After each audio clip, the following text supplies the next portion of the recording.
Merci Roland Quérol, politologue du CETAN, et merci André Berkoff, écrivain et blogueur, auteur de La chasse au Sarkozy. Merci à tous les deux de commenter avec nous l'actualité. Dans un instant, peut-être dans la soirée en tout cas, il y aura peut-être l'issue de cette affaire DSK, puisque comme nous le disait Thierry Arnaud, eh bien, les avocats sont toujours en discussion avec le procureur. On a vu Dominique Strauss-Kahn quitter son domicile il y a un instant de Tribeca et entouré d'un garde du corps, donc peut-être dans une situation où il pourrait se présenter devant le tribunal, mais rien n'est sûr évidemment.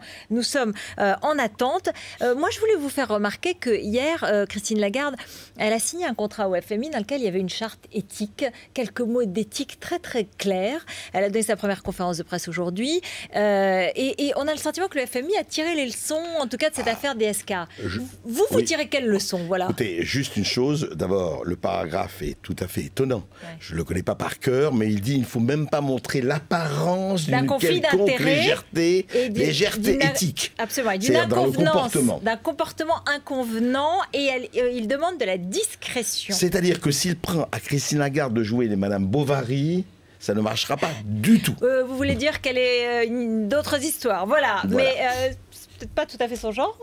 Non, c'est pas son genre. Cela dit, ça va faire drôlement réfléchir les gens de la commission de magistrats qui réfléchit à la Cour de justice de la République pour Madame Lagarde, parce que c'est clair que si jamais il disait on continue... C'est vendredi, sur l'affaire Tapie. Vendredi matin, il y aura d'avoir une décision. C'est clair que s'il disait ça continue, ça va être dramatique pour la suite au FMI. Par rapport aux Français, à l'image de la France, il y a l'affaire DSK. Si jamais il y a soupçon de conflit d'intérêts dans l'exercice de son ministère des Finances par Madame Lagarde, bon, alors j'espère pour la France en tout cas, et pour elle bien sûr, que ça n'existera pas. Mais il y a un vrai danger. Là, Nicolas Sarkozy a pris un risque. En fait, c'est bon, voilà. Pas seulement, mais oui. Elle aussi en y allant. Oui. Juste un mot quand même pour Dominique Strauss-Kahn. Il y a quand même quelque chose qu'on peut tirer au-delà des faits, tout ça, on ne connaît pas l'enquête. Il y a quand même quelque chose. Voilà quelqu'un qui était appelé aux plus hautes fonctions, qui avait déjà les plus hautes fonctions, et quand même qui était vraiment au bord, parce qu'on sent quand même il y a des faiblesses, il y a je ne dirais pas des pathologies, et c'était une bombe à retardement, et personne n'a rien dit. Il y a quand même un problème. Vous voulez dire que même si ce soir, par exemple, dans la soirée, ou demain, il est absolument mis hors de cause, puisque ça ne sera pas... non, il est mis hors de cause parce qu'elle a menti sur il tout ne le sera reste. pas innocenté, entre guillemets, mais il ne sera pas coupable. Ou en tout cas, il n'y aura pas de procès, puisqu'on a commencé à comprendre la procédure américaine, enfin. Vous dites, il restera borderline de toute façon pour vous. Il y a un dévoilement de sa personnalité qui a été quand même montré là, qui n'était pas connu avant, en tout cas du public, sauf de quelqu'un, qui va rendre très difficile, à mon avis, une quelconque prise de responsabilité de cet homme.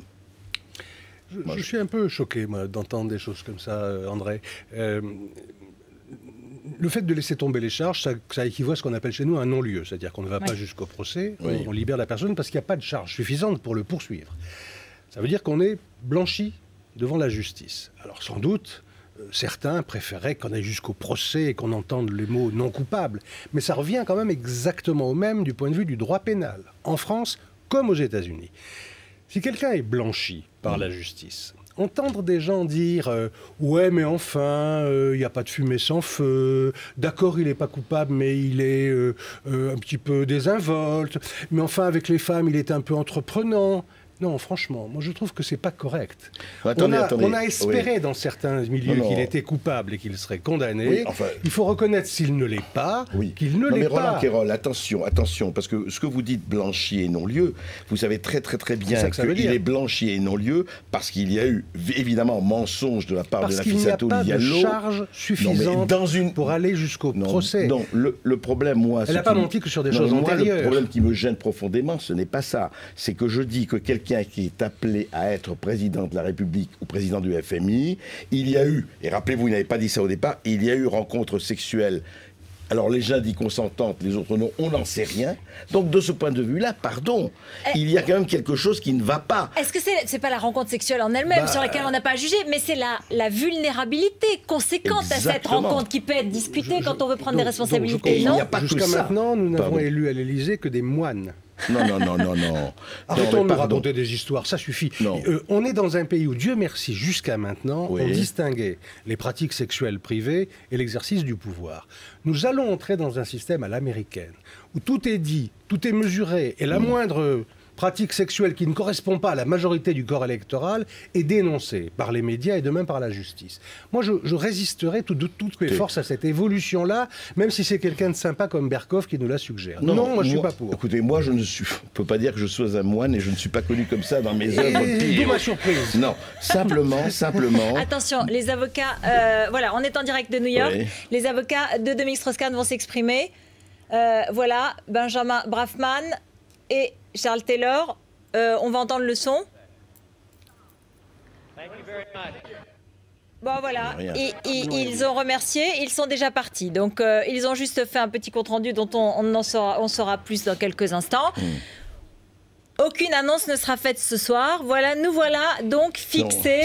On avait monté la mayonnaise, comme on dit, et ben elle est retombée. Justement, Roland Quérol d'abord va, excusez-moi, un peu vite en besogne.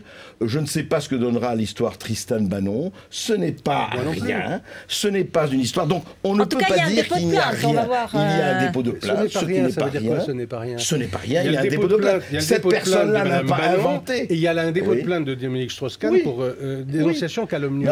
On verra bien. Je suis d'accord. Je suis d'accord. Mais il y a quand même, Roland Quérol ne pouvait pas nier. Le problème n'est pas la vie privée, on fait ce qu'on veut, et heureusement, et je suis tout à fait d'accord avec vous pour le fait qu'on...